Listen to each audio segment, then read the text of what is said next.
नमस्कार। आज हम लोग देखेंगे कि जो भारत में आर्थिक नीति बनाई जाती है, इसके पीछे उद्देश्य क्या होते हैं। आपने देखा होगा कि क्लासिकल अर्थशास्त्रियों का एक अप्रोच था, एक उनका कॉन्सेप्ट था कि अर्थव्यवस्था में जो राज्य की भूमिका होती है वो बहुत कम होनी चाहिए। अर्थात बाजार में हस्तक्षेप की नीति को आपको स्वीकार करना होगा। लेकिन कीन्स के बाद के अर्थशास्त्री एवं कीन्सियन स्वयं इस बात से एग्री थे कि नहीं, बाजार अर्थव्यवस्था को खुला छोड़ना असुरक्षित होगा। किसी देश या राज्य के विकास के लिए राज्य का हस्तक्षेप होना अनिवार्य हो जाता है।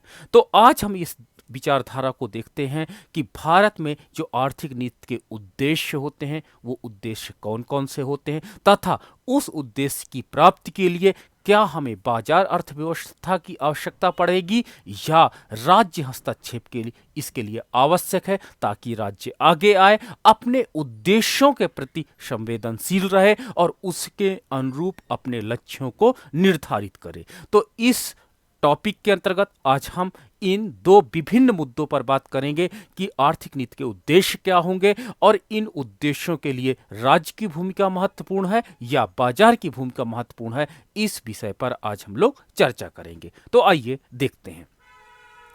सबसे पहले है कि आर्थिक नीतियां आर्थिक विकास की प्रक्रिया का मार्गदर्शन करने के लिए सरकार द्वारा उल्लिखित विभिन्न साधनों के माध्यम से प्राप्त किए जाने वाले लक्ष्यों और आदर्शों के विवरण है।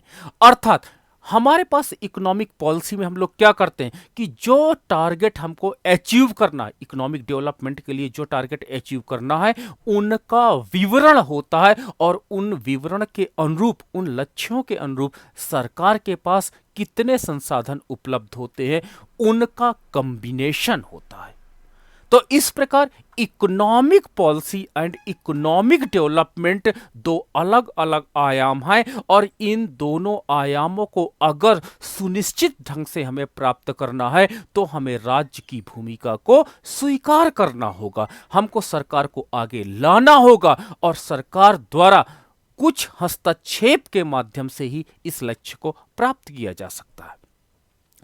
इस तरह से आर्थिक असंतुलन और असमानता को सही करने के लिए संरचनात्मक प्रतिक्रिया कहा जा सकता है, क्योंकि अगर मार्केट मैकेनिज्म को ओपनली आप छोड़ दोगे तो मार्केट मैकेनिज्म में आप जानते हो कि निजी क्षेत्र काम करता है और निजी क्षेत्र लाभ के लिए काम करता है और जिस क्षेत्र में लाभ ज्यादा होगा उस क्षेत्र की तरफ आपका बाजार ओरिएंटेड हो जाएगा। आपकी इकोनॉमिक डेवलपमेंट की स्पीड या डेवलपमेंट का जो पाथ होगा वो उसी साइड चला जाएगा। इस प्रकार आर्थिक असंतुलन या असमानता आ जाएगी और इसको सही करने के लिए हमको गवर्नमेंट के माध्यम से संरचनात्मक प्रतिक्रिया अपनाना बहुत आवश्यक हो जाता है।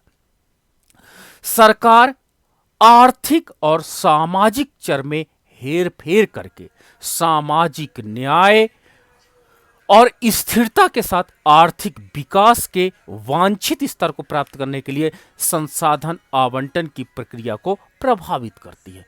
अर्थात जब सरकार को यह लगता है कि अर्थव्यवस्था एक निश्चित दिशा की तरफ चल रही है, मल्टी डायमेंशन डेवलपमेंट नहीं हो रहा है, जिस सेक्टर में हमको डेवलपमेंट की आवश्यकता, उस सेक्टर में डेवलपमेंट की आवश्यकता है, उस तरफ इकोनॉमी नहीं डेवलप हो रही है, तो सरकार क्या करती है, अपने आर्थिक उद्देश्यों को प्राप्त करने के लिए जो आपके इकोनॉमिक वेरिएबल हैं, जो आपके सोशल वेरिएबल हैं, उनमें उलट फेर करती है और उससे सोशल जस्टिस के लिए क्या करती है, टारगेट बनाती है और कुछ हस्तक्षेप के साथ उस टारगेट को अचीव करती है। तो इस प्रकार अर्थव्यवस्था का संतुलित विकास संभव हो पाता है।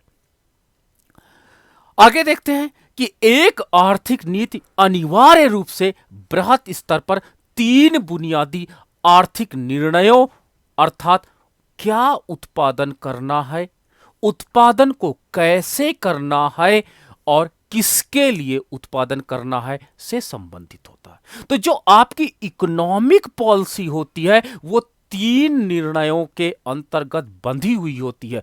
अगर गवर्नमेंट हस्तक्षेप करती है तो इन तीन निर्णयों का वो जवाब देने में सक्षम होती है और इन तीन निर्णयों के आधार पर ही वो बाजार में हस्तक्षेप करती है, वो इकोनॉमिक पॉलिसी बनाती है और उस इकोनॉमिक पॉलिसी को इंप्लीमेंट करती है। तो वो तीन ब्रॉड एरिया क्या है? उत्पादन क्या करना है, वर्तमान में क्या नीड्स है हमारी इकोनॉमी को। हमारी इकोनॉमी में रोड की आवश्यकता है, हमारी इकोनॉमी में हेल्थ की आवश्यकता है, हमारी इकोनॉमी में क्या होता है आपका ड्रिंकिंग वाटर अवेलेबिलिटी, यानी क्लीन ड्रिंकिंग वाटर की एक्सेसिबिलिटी होनी चाहिए।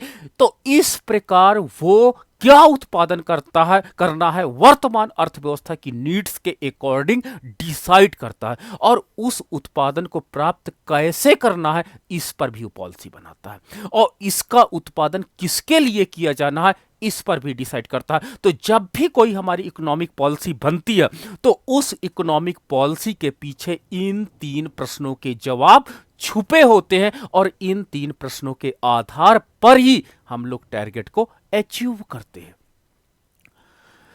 आमतौर पर यह माना जाता है कि आर्थिक नीति निर्माताओं को आर्थिक नीतियों के विभिन्न सबसेट तैयार करने में आर्थिक सिद्धांतों द्वारा समर्थित आर्थिक विचारों द्वारा निर्देशित किया जाना चाहिए। ठीक है, यानी विभिन्न कॉम्बिनेशन हमको बनाने होते हैं। ठीक है, जो पॉलिसी मेकर होते वो पॉलिसी मेकर एक टारगेट को अचीव करने के लिए कई कॉम्बिनेशन बनाते हैं और उन कॉम्बिनेशन में देखते हैं कि कौन सा कॉम्बिनेशन अर्थव्यवस्था के अनुरूप है और कौन से कॉम्बिनेशन के द्वारा कम लागत के माध्यम से हम सक्सेसफुली उस टारगेट को अचीव कर जा सकते हैं।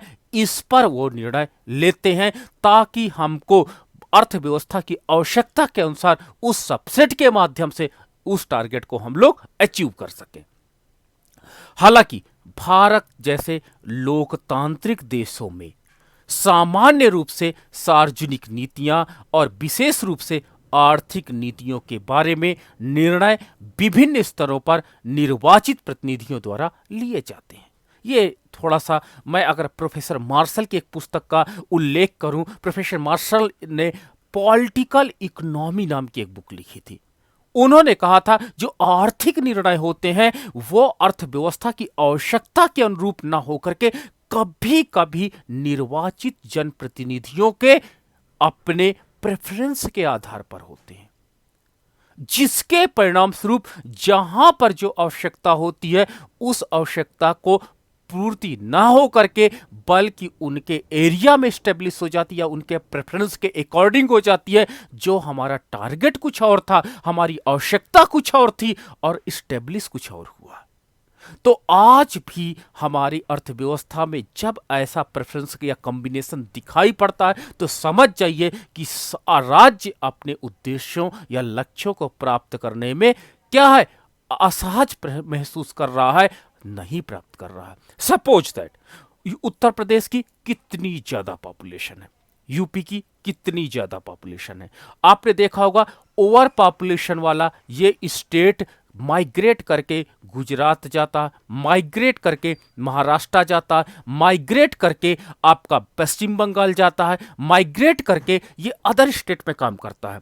क्या इकोनॉमिक पॉलिसी के अंतर्गत अगर हम बड़े उद्योग यहीं पर स्टेब्लिश कर देते या इकोनॉमिक पॉलिसी के अंतर्गत महाराष्ट्र गुजरात जो प्रेफरेंस एरिया बना था उनके इन्वेस्टर या जो हमारे देश में जितनी भी पॉलिसी बनाई गई उस पॉलिसी में कुछ प्रेफरेंस निकाल करके अगर यूपी में कुछ कॉम्बिनेशन को हम एस्टेब्लिश कर देते तो उसके परिणाम स्वरूप निश्चित रूप से ये माइग्रेशन रुकता और उस स्टेट के लोगों को वहीं पर जॉब मिल जाती।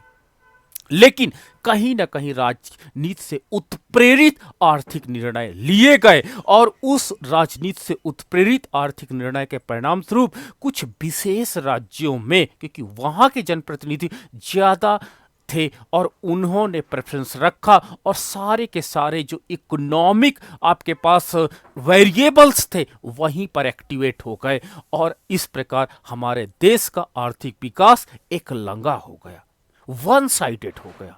हमें बैलेंस इकोनॉमिक ग्रोथ की समय आवश्यकता है ताकि बढ़ती हुई पॉपुलेशन को उनको उन्हीं के स्थान पर रोजगार दिलाया जा सके। तो अगर सार्वजनिक नीतियों में निर्णय निर्वाचन प्रतिनिधियों द्वारा लिया जाएगा तो निश्चित रूप से हमारे आर्थिक उद्देश्य वंचित हो जाएंगे और जिस उद्देश्य से गवर्नमेंट का इंटरफेयर हो रहा वो इंटरफेयर सक्सेसफुली नहीं अचीव हो पाएगा। इसलिए ये अनिवार्य रूप से राजनीतिक निर्णय है जो विधायकों के अलावा जन मीडिया, नौकरशाही, न्यायपालिका, व्यापार संगठन, विशेषज्ञों के निकायों, स्वैच्छिक संगठनों जिसको आप लोग एनजीओ कहते हो, अन्य हित समूहों के माध्यम से जनता के की राय के विभिन्न रंग आर्थिक नीतियों के निर्माण की प्रक्रिया को प्रभावित करने के लिए खींचतान और दबाव डालते हैं। जब इनके द्वारा खींचतान या दबाव होगा, जनप्रतिनिधियों द्वारा, विशेषज्ञों द्वारा, व्यापार संगठनों द्वारा, तो निश्चित रूप से आपके उद्देश्य के अनुरूप कभी भी इकोनॉमिक टारगेट नहीं अचीवमेंट होगा। जब आपके स्वार्थ इसमें छिप जाएंगे तो कभी भी आपका जो टारगेट है वेलफेयर मैक्सिमाइजेशन करना, पैरेटो ऑप्टिमाइजेशन को मैक्सिमम करना, वो कभी भी टारगेट को आपका अचीव नहीं हो सकता। इसलिए आर्थिक विकास की रणनीतियों को राजनीति प्रेरित नहीं होना चाहिए। अगर राजनीति प्रेरित ये हो गई तो आर्थिक विकास के उद्देश्य एक तरफ जाएंगे और अचीवमेंट एक तरफ जाएंगे। परिणाम स्वरूप कुछ व्यक्तियों का ही वेलफेयर बढ़ेगा, बल्कि एक बड़ा तबका इसके लाभ से वंचित हो जाएगा और हम उस प्रकार के न्याय को सामाजिक न्याय, आर्थिक न्याय या पैरेटो ऑप्टिमम की संज्ञा नहीं दे सकते हैं।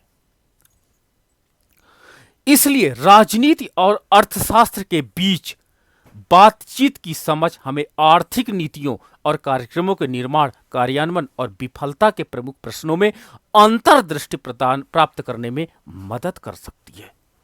नाउ द नेक्स्ट है, इस उद्देश्य से आपको आर्थिक नीति निर्माण प्रक्रिया से परिचित कराना है। ठीक है, इस जो वीडियो लेक्चर है, इस लेक्चर के माध्यम से हम बताएंगे कि वास्तव में जो इकोनॉमिक डेवलपमेंट के टारगेट हैं, जो एम है, जो अचीवमेंट है, वो कैसा होना चाहिए। ठीक है, जिससे अर्थशास्त्रियों और राजनेताओं की बीच बातचीत के अलावा बड़ी संख्या में संस्थान, संगठन नीति निर्माण प्रक्रिया को प्रभावित करते हैं। भारत में आर्थिक नीति की आवश्यकता क्यों है? ठीक है, यह प्रश्न उठता है कि क्यों जरूरी है। तो सबसे पहले हमें आर्थिक नीति सरकार द्वारा उल्लिखित यानी इकोनॉमिक जो पॉलिसी होती है, इन पॉलिसी को की आवश्यकता क्यों है प्रतीत होता है। लेकिन यह बड़ा सीधा साधा जवाब है, बड़ा भोला प्रश्न है, लेकिन यह एक महत्वपूर्ण सवाल है। ठीक है, इस प्रश्न का उत्तर हमें अर्थशास्त्र में सबसे रोमांच और निरंतर वैचारिक बहस की ओर ले जाता है कि आज जो हमारे पास इकोनॉमिक पॉलिसी बनी है पिछले 60-70 वर्षों में, आखिर वो अपने उद्देश्यों से इतना दूर क्यों रही है। इस प्रश्न पर आपको आज भी विचार करना होगा। क्या हमारा प्लानिंग कमीशन प्रॉपरली वर्क नहीं कर पाया? क्या प्लानिंग कमीशन के अनुरूप सुझाए गए जो टारगेट थे, जो सुझाए गए संसाधन थे, क्या उनके अनुरूप कार्य नहीं हो पाया? तो ये एक रोमांच पैदा करता है। ठीक है, इस इकाई के दायरे से परे है। हालांकि इस विषय पर एक संक्षिप्त चर्चा आपको भारत सरकार की आर्थिक नीतियों और योजनाओं के बारे में परिप्रेक्ष्य में विकसित करने में मदद करेंगी। बाजार प्रणाली एक संस्थागत व्यवस्था है। क्लासिकल इकोनॉमिस्टों ने आपने देखा होगा, जो क्लासिकल इकोनॉमिस्ट थे वो कहते थे कि बाजार प्रणाली ही सबसे उत्तम प्रणाली है और अर्थव्यवस्था में नीड्स के अकॉर्डिंग क्या करती है, सप्लाई करती है, डेवलपमेंट करती है। ठीक है, आवश्यकता आविष्कार की जननी है, पूर्ति अपनी मांग का सृजन स्वयं करती है, बाजार अर्थव्यवस्था कहती थी। लेकिन इस प्रकार की बाजार अर्थव्यवस्था आपके अर्थव्यवस्था को एकलंगा विकसित करती है। बाजार अर्थव्यवस्था सदैव लाभ इसका उत्प्रेरक का कारण होता है। इससे समाज के कुछ पूंजीपतियों को ही तो लाभ होगा, लेकिन समाज का एक बहुत बड़ा वर्ग जो वंचित रह जाता है उसका लाभ इसमें निहित नहीं है। अगर संपूर्ण वर्ग का लाभ आपको देखना होगा तो आपको इस पे पुनर्विचार करना होगा। तो इस क्लासिकल परंपरा को, इस क्लासिकल विचारधारा को खंडन हुआ और राज्य के हस्तक्षेप की नीति को स्वीकार किया गया, क्योंकि हमने इसमें हमारी आर्थिक भलाई में बहुत योगदान किया। हालांकि ये सही नहीं है। ठीक है, बाजारवादी प्रणाली को बहुत से अर्थशास्त्री नकारने लगे और कुछ स्थितियों में हमारी आर्थिक भलाई को विनियमित करके यहां तक कि इसे पूरी तरह से साइड स्टेप करके उठाया जा सकता है। आर्थिक नीति बनाने के पीछे बाजार प्रणाली की विफलता सबसे महत्वपूर्ण कारक है। अगर आपसे पूछ लिया जाए कि वाई गवर्नमेंट का इंटरफेयर क्यों आवश्यक हो गया, तो आप सबसे बड़ा आंसर आपका होगा कि बाजार प्रणाली की असफलता ने सरकारी हस्तक्षेप को आर्थिक नीति निर्माण के दृष्टिकोण से आवश्यक कर दिया गया। आर्थिक साहित्य का कहना है कि प्रतिस्पर्धी बाजार एक परेटो इष्टतम समाधान उत्पन्न करते हैं। परेटो इष्टतम समाधान क्या है, इसकी विस्तृत अगर आप जानकारी चाहते हैं तो हमारे चैनल पे आप एडवांस माइक्रो इकोनॉमिक्स के अंतर्गत परेटो ऑप्टिमम पे चले जाइएगा। अगर ब्रीफली आप चाहते हो तो ब्रीफली मैं आपको बता देना चाहता हूं कि परेटो ऑप्टिमम ये बताता है कि यदि किसी परिवर्तन के परिणाम स्वरूप समाज के कुछ वर्गों को लाभ हो जबकि अन्य को नुकसान ना हो, या समाज के दूसरे वर्ग को लाभ हो लेकिन पहले वर्ग को नुकसान न हो, या समाज के सभी वर्गों का लाभ हो किसी को नुकसान न हो, तो इस प्रकार का परिवर्तन समाज के लिए हितकारी होगा, समाज के लिए कल्याणकारी होगा, और इसी को हम लोग परेटो अनुकूलतम की स्थिति कहते हैं। पुनः मैं बताऊंगा कि जब कोई परिवर्तन ऐसा हो, ठीक है, मान लीजिए ए का वेलफेयर है, ये आपका बी का वेलफेयर है, ठीक है, अगर आप यहां पर हैं, इस पॉइंट पर हैं, एस पॉइंट पर अगर कोई परिवर्तन होता, परिवर्तन के परिणाम स्वरूप आप एस से टी बिंदु पर चले जाते हैं, एस से टी बिंदु पर चले जाते हैं, तो देखिए ए व्यक्ति का वेलफेयर बढ़ गया लेकिन बी का नुकसान नहीं हुआ। तो इस प्रकार का परिवर्तन समाज स्वीकार करेगा और कल्याण बढ़ाएगा कि एस से टी पर अगर अर्थव्यवस्था चली गई पुनर्वितरण के परिणाम स्वरूप अगर ए वर्ग का लाभ हो गया, बी को कोई नुकसान नहीं हो रहा, तो इस प्रकार का परिवर्तन वितरण समाज स्वीकार करता है और इस प्रकार का परिवर्तन परेटो अनुकूलतम का पार्ट होगा। अगर कोई परिवर्तन होता है जिससे एस से हम के की तरफ चले जाते हैं, इससे आप देख सकते हो कि बी का कल्याण बढ़ जाता है जबकि ए के कल्याण में कोई परिवर्तन नहीं आता है, तो इस प्रकार का परिवर्तन भी समाज स्वीकार करता है। अगर कोई परिवर्तन होता है जिससे हम एस से आपका क्या आर पर चले जाएं, तो एस से आर पर जाने पर आप देख सकते हो कि ए का कल्याण भी पहले से बढ़ जाता है और बी का कल्याण भी पहले से बढ़ जाता है। तो इस प्रकार जब कोई परिवर्तन हो और समाज के दोनों वर्गों को लाभ हो, तो इस प्रकार का परिवर्तन भी परेटो अनुकूलतम के अंतर्गत आता है। तो परेटो अनुकूलतम प्राप्त करने के लिए हमें राज्य के हस्तक्षेप को, नीति को स्वीकार करना पड़ेगा।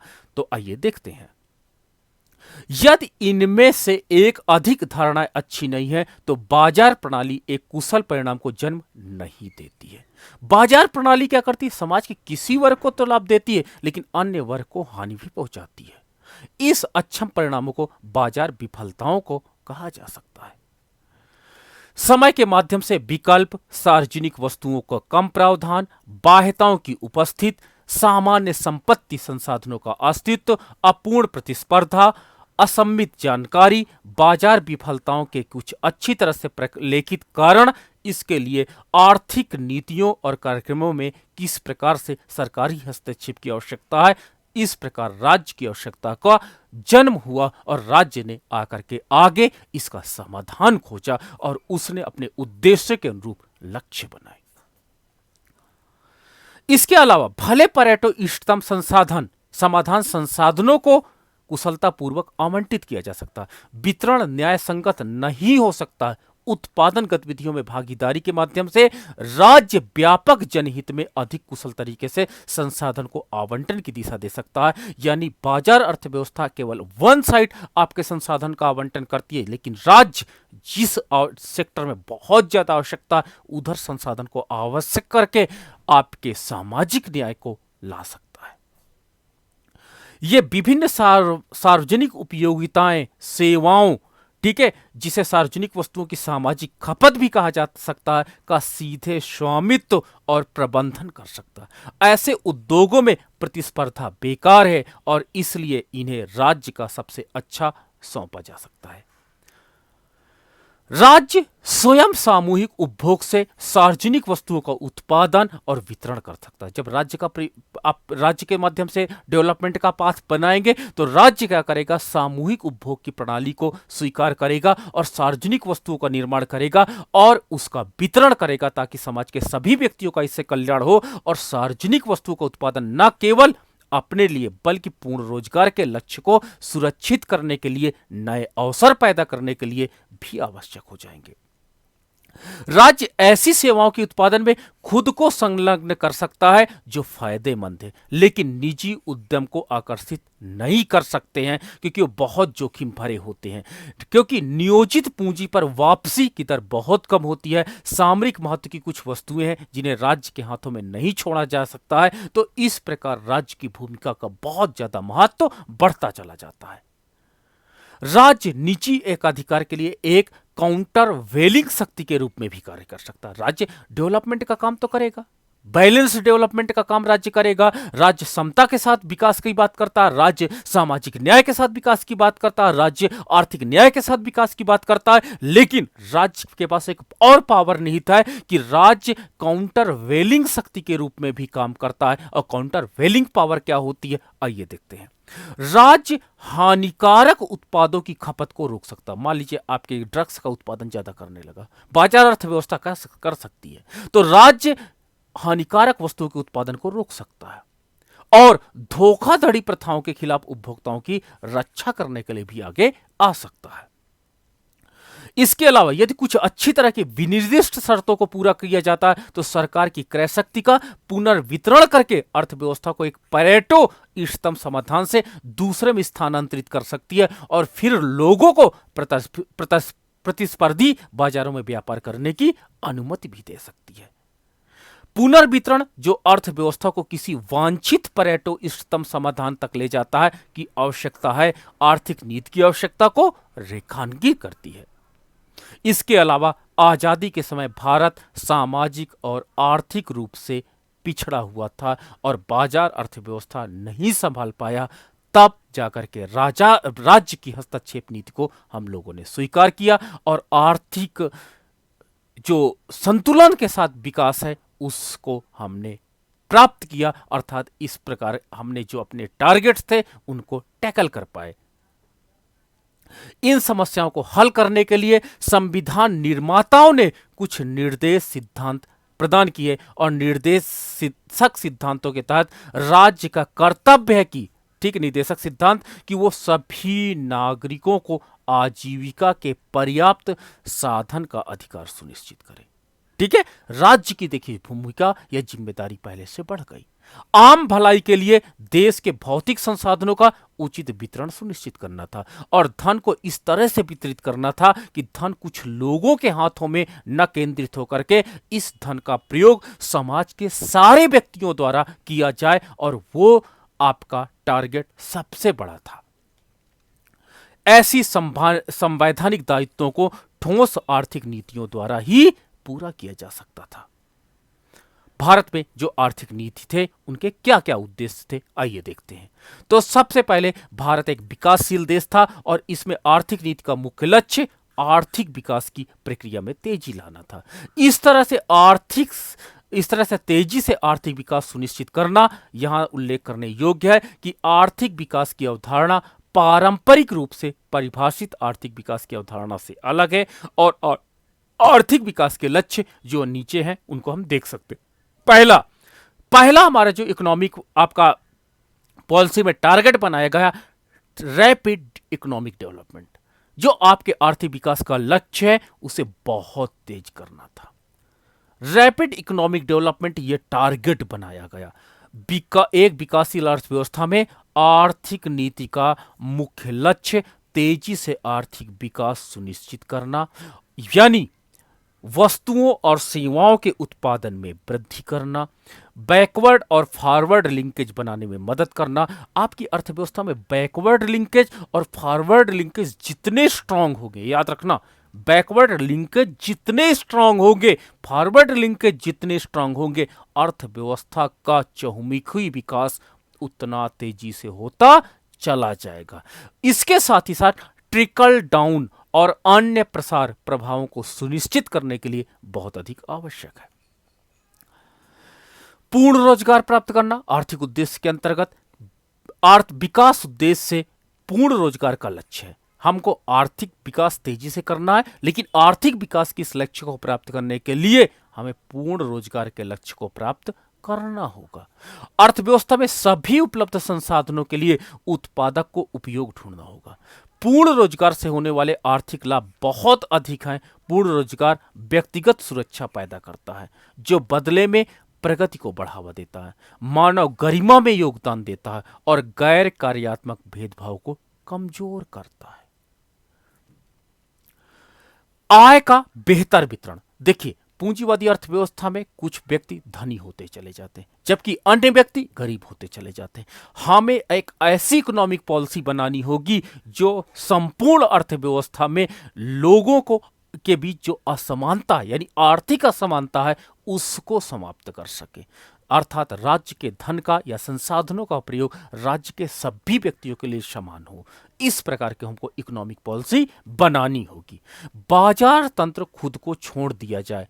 आय और धन के वितरण में असमानताओं को बढ़ावा देता है। असमानताओं से सामाजिक संसाधनों का गलत आवंटन और दुरुपयोग होता है। वे सामाजिक कल्याण का एक गंभीर उल्लंघन करते हैं और आर्थिक नीति को इस तरह से डिजाइन किया जा सकता है ताकि आय और धन का कुछ हद तक बेहतर वितरण प्रदान किया जा सके। मानव विकास और सभ्य कार्य।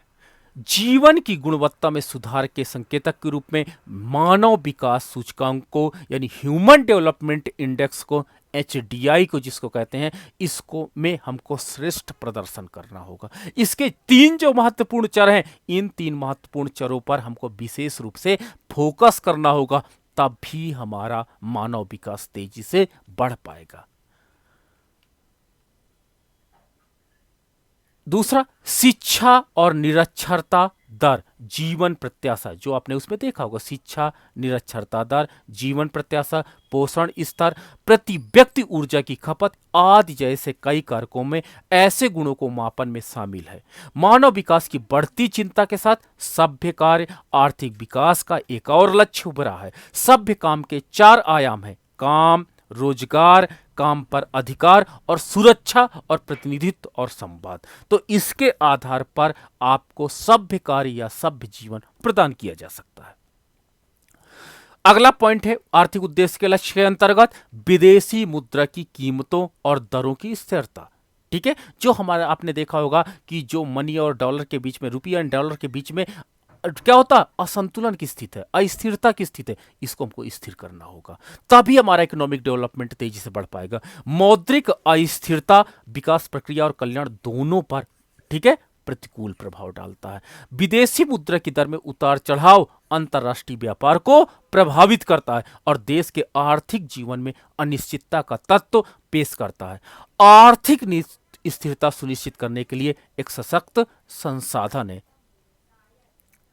अगला पॉइंट है निष्पक्ष प्रतिस्पर्धा का रखरखाव, यानी आपकी जो कंपटीशन है बाजार मार्केट में, जो कंपटीशन होता है वो बहुत अच्छा होता है, लेकिन इस प्रकार की प्रतिस्पर्धा को या इस प्रकार के कंपटीशन को मेंटेन रखना राज्य की जिम्मेदारी होती है। अगर यह प्रतिस्पर्धा गलत तरीके से हो गई तो कहीं ना कहीं बाजार अर्थव्यवस्था में आपकी अर्थव्यवस्था परिवर्तित हो जाएगी, जो आपके लिए प्रॉब्लम करेगी। तो कल्याणकारी अधिकतमीकरण के लिए प्रतिस्पर्धी परिस्थितियां आवश्यक हैं। आपको कॉम्पिटिटिव मार्केट डेवलप करना होगा और यह कॉम्पिटिटिव मार्केट ही आपको वेलफेयर इकोनॉमी के टारगेट को अचीव करवाएगी। इन्हें एक प्रभावी एंटी मोनोपोली नीति द्वारा सुनिश्चित किया जा सकता है। नाउ द नेक्स्ट है चक्रीय उतार चढ़ाव से बचना। आपने देखा होगा कि ये जो चक्रीय उतार चढ़ाव होता है, ये चक्रीय उतार चढ़ाव से कोई भी अर्थव्यवस्था नहीं बच पाती है और ये चक्रीय उतार चढ़ाव आपकी अर्थव्यवस्था के लिए खतरनाक हो सकता है। आज फिर से वर्ल्ड बैंक ने अनाउंस किया कि विश्व आर्थिक मंदी के दौर पे जा सकती है। जब आर्थिक मंदी आएगी तो निश्चित रूप से बेरोजगारी बढ़ेगी। जब बेरोजगारी बढ़ेगी तो लोग अपने जीवन यापन के संसाधन खोएंगे और जब जीवन यापन के संसाधन खोएंगे तो गरीबी, अशिक्षा, भूखमरी, भ्रष्टाचार जैसे आपके जो अर्थव्यवस्था के निगेटिविटी वाले कारक हैं, इनका जन्म होगा और अर्थव्यवस्था पूरी तरह से चौपट हो जाएगी और वेलफेयर जो कल्याणकारी अर्थव्यवस्था है वो अकल्याणकारी अर्थव्यवस्था में परिवर्तित हो जाएगी। तो अतः हमें इस चक्रीय उतार चढ़ाव से बचना होगा। हमें आर्थिक नीतियां ऐसी बनानी होगी ताकि इस प्रकार के चक्रीय उतार चढ़ाव ना होने पाए। तो मुक्त अर्थव्यवस्थाओं में एक अनिवार्य विशेषता होती है कि हम व्यापार चक्र या व्यापार चक्र कहते हैं सहभागी परिणामों के साथ आर्थिक गतिविधियों में नियमित चक्रीय उतार चढ़ाव को उल्लेख करते हैं। आर्थिक नीति के सामने एक महत्वपूर्ण लक्ष्य अर्थव्यवस्था को इन उतार चढ़ाव से छुटकारा दिलाना होता है। आर्थिक नीति का उद्देश्य चर्चा करने के बाद आइए हम जानते हैं कि हमको आर्थिक नीति ऐसी बनानी होगी ताकि आर्थिक उतार चढ़ाव या उच्चावचन कम से कम हो, ताकि हमारी अर्थव्यवस्था स्थिरता के साथ विकास कर सके।